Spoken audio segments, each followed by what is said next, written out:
পড়তে ভালো শুকনো চিঠি ফজরের আযান হচ্ছে কচি মতো বউ নে ঘরে শুয়ে হয়ে এই কথাগুলো বলি বলে তো আমি খারাপ কিছু কিছু চিটিং বাজাতে দেখবে শুক্রবার যাবে সবার লাস্ট এই বাবা জুমার দিন আগে যায় না ওই ঘরে থাকে না থাকে কথা বলে না ये माल लास्टे गए मस्जिदी उठे আর ঘাটটা নিচু করে আর কাঁধের উপর পা দে আর কোলের উপর পা দে আর কোঁধে লাথি মেরে সোজা সামনের দিকে এগিয়ে চলে গেল আমি বাঁদরামি করছি না বাস্তব কথা বলছি জুমার দিন কিছু চিটিং বাজ লাস্টে গিয়ে লোকে লাইন ফেড়ে কাঁধের উপর থেকে ডিঙিয়ে ডিঙিয়ে সামনে যায় না যায় না হাদিস প্রতিটা কথা বাস্তব যুক্তি দেব তার সাথে কোরআন হাদিস বলবো রাসূলুল্লাহ বলে যাচ্ছেন জুমার দিন যারা লাস্টে গিয়ে লাইন ফেড়ে কাঁধের উপর থেকে ডিঙিয়ে ডিঙিয়ে সামনে যায় আমেনার লাল বলে যাচ্ছেন কিয়ামতে ওরা জাহান্নামে যাবে ব্যাঙের মতো লেপিয়ে লেপিয়ে জাহান্নামে আরে লাস্টে গিয়েছি লাস্টে বল হাদিসের সাথে বাস্তব মিল করছি শুনে শুনে আচ্ছা আপনারা এই দুনিয়ায় কন্ডলের মাল আনতে জান না লাইন দিতে হয় না আরে এখন সব লাইন দেয় কিরাম জানো আদলা ইডনে বসে দিয়ে এ ঠিক বলছি না ভুল বলছি আদলা চার লাইন পাশে দাঁড়িয়ে ফুল টানতে আচ্ছা সত্য কথা বল কেউ যদি পিছন দিয়ে এসে ইটটা চেলে ফেলে দে আর ওতে আগে মাল নাই ওর কিছু বলবি তো একা কিলি সো খানা করতে বাদরের বাচ্চা লাস্টে এসে আমার থেকে আগিয়ে নিবি বলো মুসলমানের বাচ্চা সামান্য দুনিয়ার কন্ডলের লাইনে লাস্টে গিয়ে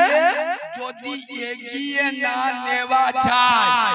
খোদার ঘর মসজিদে শুক্রবার লাস্টে গিয়ে হাসকাতারের সওয়াব কি করে পাওয়া যায় পাকা জালিমান লাস্টে যাবে কিন্তু সওয়াব লাগবে হাসকাতারে আমার কথা এখানে মুরব্বিরা একমত হবে মুরব্বি কেন আপনাদের যাদের 35-40 বছর বয়স আপনারা বলবেন কারিমুল্লাহ ভাই সত্যি কথা বলে আচ্ছা বলো আগে যখন আমরা দুনিয়ায় এসেছি আমাদের মা চাচিরা আমাদের জন্মের পরে কানে আজান দিত না দিত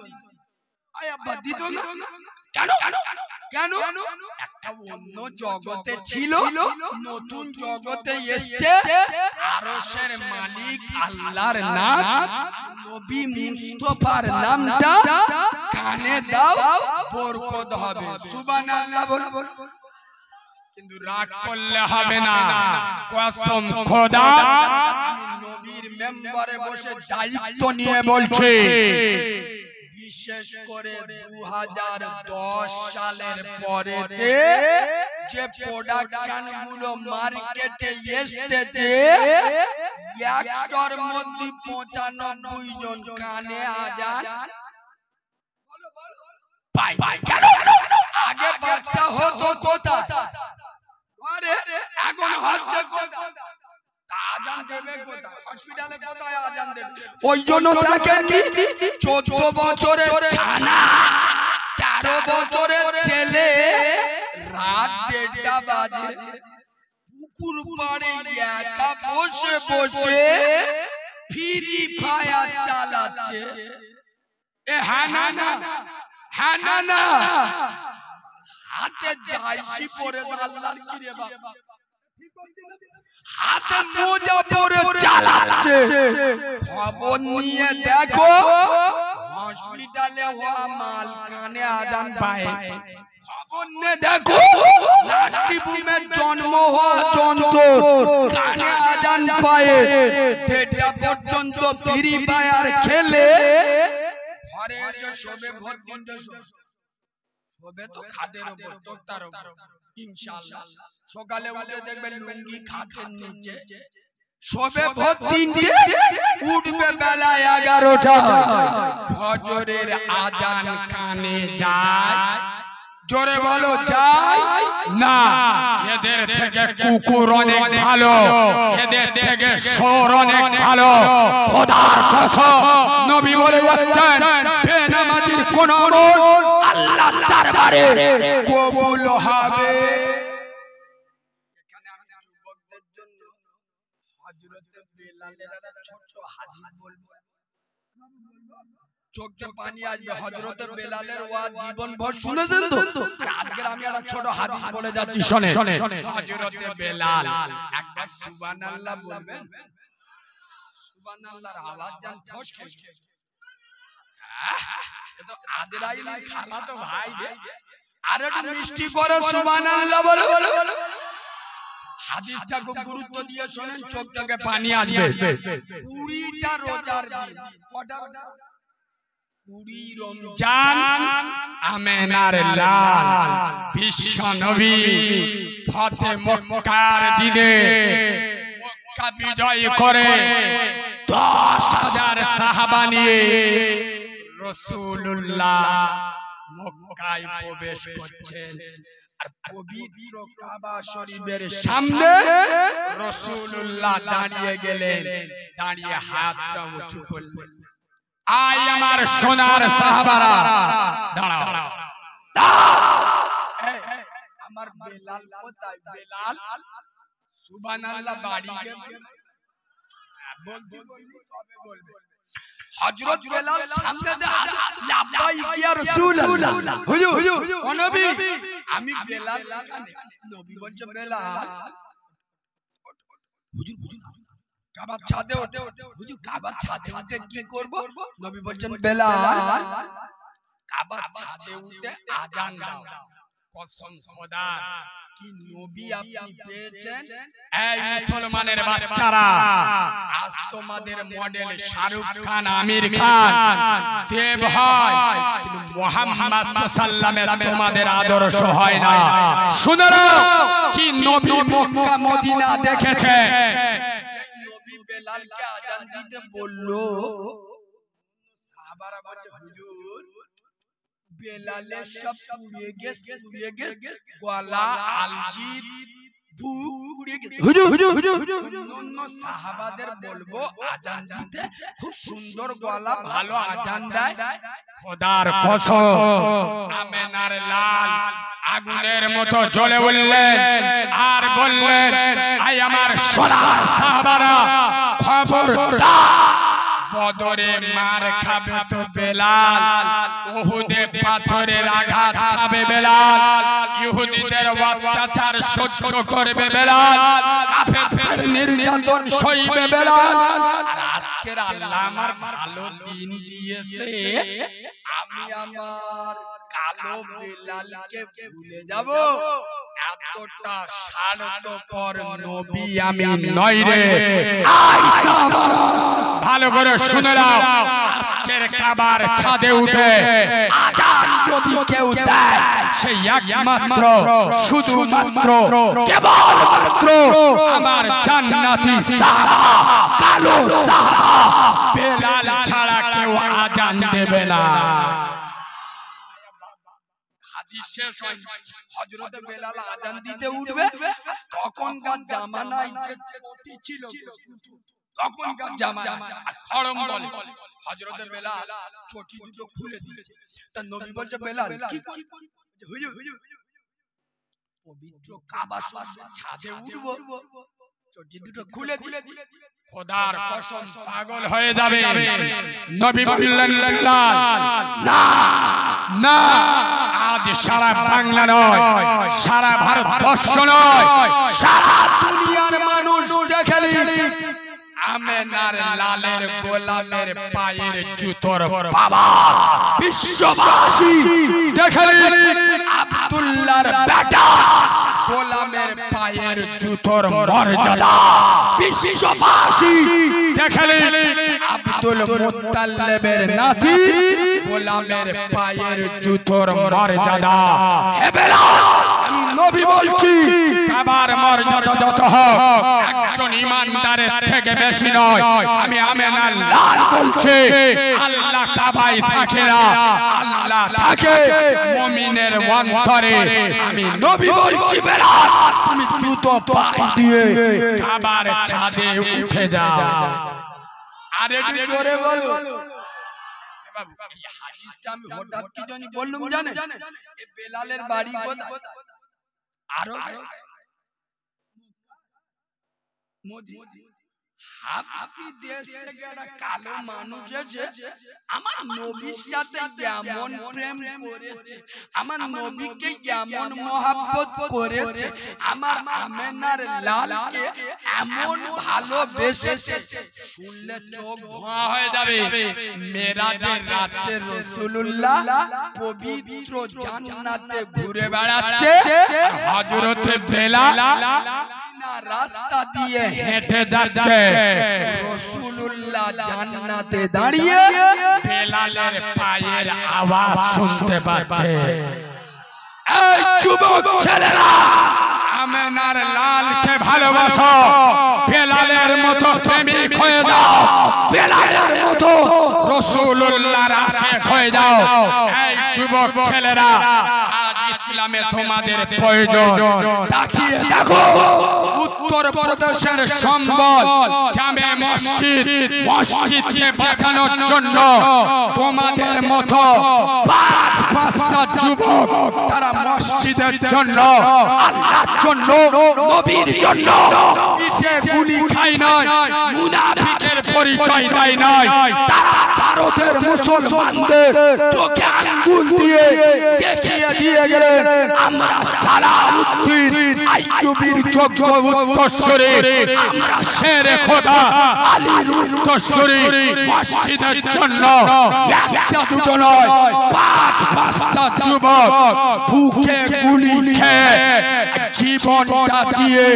আল্লাহর কাছে চলে গেল নারে তাকবীর যুবকদের বলে যাব ইসলাম তোমাদের প্রয়োজন ইসলামের দিকে তোমরা চলে এসো ছোট্ট একটা কথা বলি আমি ভুলে যাব কোথায় বলতি একটা শুধু নোকটা বলে যাচ্ছি নামাজের কথা আমি যত বলি যে বাড়িতে মহিলারা নামাজ পড়ে না সে বাড়ির পুরুষেরা নামাজি হতে আমি একটা কথা বলছি রাগ করবেন না আপনাদের এলাকায়ও আছে এই মুরব্বি আব্বারা সত্য কথা বলেন এরকম কোনদিন শুনেছেন একটা মেয়ে ওই স্বামীর বাড়ি ফিরতিবার কেন স্বামী মদ খেয়ে এসে খুব অত্যাচার করে ওই জন্যই সে স্বামীর ঘর করে না ঘরে চলে এরকম আছে না অনেক আছে যে স্বামী মদ কর মাতাল স্বামী কোলকে টানা মানে বুঝতে পারছেন কি তাহলে এদিক কম বেশি চলে এ বাবা এখন মদ করে তে গাঁজা করে বেশি না গো মুখ দেখলি বোঝা যায় কুকুরের মদের মধ্যে কুকুর ডেকে ডেকে মরবে শোনে স্বামী মদ করে গাঁজা করে দেখবে ঠিক কি পারে না ঘরে চলে সত্য কথা বলো মুসলমানের বাচ্চা একটা প্রমাণ আমাকে দিতে পারবে কোন মেয়ে স্বামী ছেড়ে দিয়ে চলে এসেছে স্বামী নামাজ পড়ে না বলে স্বামী হারাম খায় দাঁড়িয়ে বলে যায় আমরা ফাতেমার উত্তরসূরি কোন ফাতেমা যে ফাতেমার মাথার চুল দুনিয়ার কোন মানুষ তো দূরের কথা আকাশের চাঁদ সূর্য দেখেনি আমি সেই ফাতেমার উত্তরসূরি হারাম ছেড়ে দাও পাঁচ ওয়াক্ত নামাজ পড়ো নইলে বাপের বাড়ি চলে যাচ্ছি কোন মেয়ে বলেছে কথা বলে না বললে কি হতো মেয়েরা যত হও না বাবু বোর কাছে কাবু মেয়েরা সোজা হলি যুবকরা সোজা হবে না হবে না মেয়েরা নামাজ পড়বে ময়দা মাখতে কোনটা সময় লাগে চাচা বালের মা চকিনা ভাবি যে মেকআপ করেছে পুরো টেম্পু মাছের মতো গ্রামের ছেলেরা চিনতে পারে আর মাগরিবের নামাজ 10 মিনিট সময় লাগে পড়ে না এই মায়েরা খোদার কসম তোমার জীবনের শেষ মেকআপ ফেরা lovely face powder body lotion দিয়ে হবে না তোমার জীবনের শেষ মেকআপ হবে আতর আর শর্মা দিয়ে তাই বলে দেব যে রূপ থাকবে না সে রূপের বড়াই করো না রূপ চর্চা বাদ দাও আমল চর্চা করো খোদার কসম জান্নাত খুঁজতে হবে না জান্নাত তোমাকে খুঁজে নেবে সোনার বাবাজি আপনারা যারা ইউটিউবে কম বেশি আমার দেখেছে আমি কিন্তু একটা ইয়েতিম বাচ্চা আমার মা নেই আমি যেদিন হইছি আমার মা আমি নবীর মেম্বারে বসে বলছি আমার মায়ের কোলে জীবনে একবার উঠিনি মায়ের স্তনের দুধ এক ফোঁটা আমি খাই আর মা কার বলে আমি জানি না রাসূলুল্লাহ বলে যাচ্ছেন এই রকম ইয়েতিমদের দোয়া কবুল হয় রাসূল বলে যাচ্ছে মুসাফিরদের দোয়া কবুল হয় ভাই জিজ্ঞেস করুন আমি আপনাদের মসজিদে ঢুকে সর্বপ্রথম বলেছি ভাই আপনাদের মসজিদ থেকে আমার মন ভরে গেছে সোনার বাবাজি আমি জানি গ্রামের মানুষ গরিব মানুষ আল্লাহ আপনাদের পয়সাওয়ালা বানিয়ে দেবে বলো না আল্লাহুম্মা আমিন এই আল্লাহ পারে না পারে ভিখারিকে বাদশা বানাতে পারে না পারে না এখনকার নেতাগুলো দেখেন 5-10 বছর আগে খাওয়াতো বিড়ির পোঁত 3বার 4বার টানতো আরে এখন সিগারেট দুবার টেনে ফেলে দিচ্ছে তাহলে নসিব পাল্টাই কে কথা বলে না আমি জানি গ্রামের লোক ভদ্র মানুষ ভালো মানুষ আমি একটু আল্লাহর ফকির হয়ে আপনাদের কাছে হাত পাতবো এতগুলো লোক এখানে বসে আছে খোদার ঘর পৃথিবীর শ্রেষ্ঠ ঘর আল মসজিদুল বাইতুল্লাহ মসজিদ কার ঘর জোরে বলো এতগুলো লোকের ভিতরে আমি 2000 10,000 5,000 চাইবো না একটা 1000 টাকা এতগুলো লোকের ভিতরে কোন সোনার তরুণ সোনার যুবক সোনার নওজোয়ান সোনার আব্বা কত টাকা কোথায় চলে গেছে মাত্র 1000 টাকা আপনার কষ্ট উপার্জিত পয়সা ইট ভাটা ইট কেটে সারা দিন পরে জমিতে মেহনত করে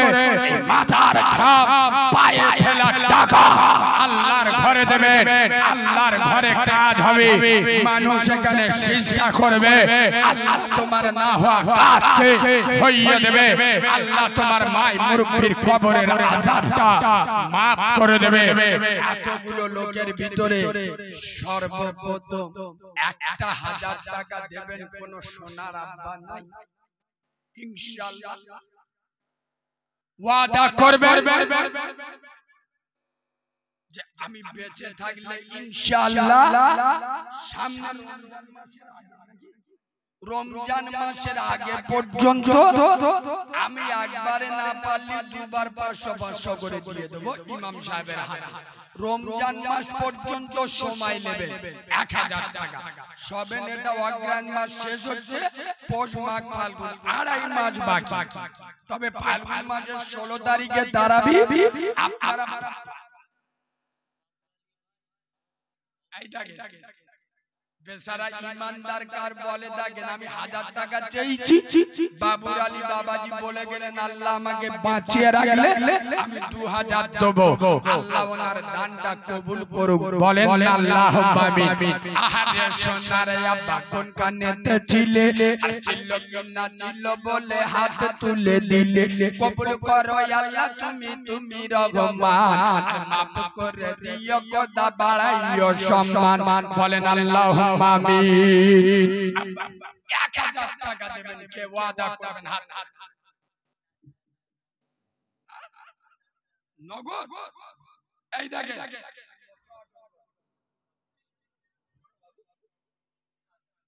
আলহামদুলিল্লাহ আজাদ গাজী নগদ ৫,০০০ টাকা দাদা দাদির নামে।